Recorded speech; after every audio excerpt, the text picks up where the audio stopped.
we're multifamily real estate investors that do it a little differently. As you mentioned, we're going after smaller properties. We've been trying to coin the term mini multi for a while now. Have heard some people use it. We like that, but this is lower middle market real estate, and what we're talking about is specifically properties with anywhere from 2 to 15 units.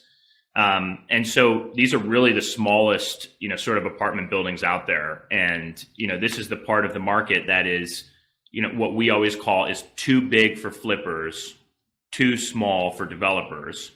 And so you're exactly right. It's a lot of these, local contractors that are walking into these jobs. Maybe they're doing the BRRRR strategy, maybe not. Maybe it's, they do one of these every 18 to 36 months or something like that.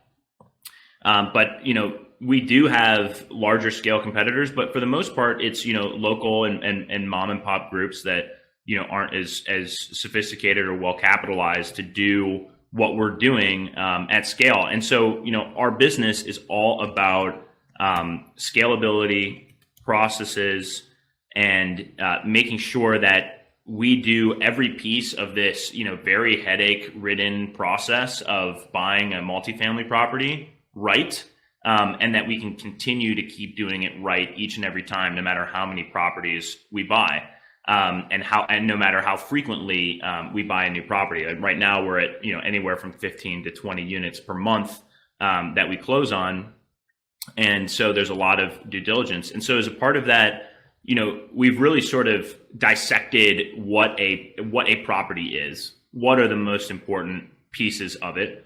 You need to have a certificate of occupancy. You need to understand how the utilities are split out between different units. You need to understand how the layout is structured. You need to understand whether or not you own the parking lot or you have an easement, et cetera, et cetera. There's a very long checklist that we go through, and we do that on every single property. Our acquisitions analysts have to go and learn every single piece of that checklist, tick every box. And that's a closing requirement for us to get past our due diligence process. And every single property goes to investment committee and is reviewed on that basis. So we're really specific about due diligence. We are, buying a lot of these smaller properties, some that were built in the late 1800s, early 1900s, and they might have structural issues. They might have plumbing issues, and doesn't mean that we can't buy them. If they do, we can always fix that, but it's something that we need to know going in.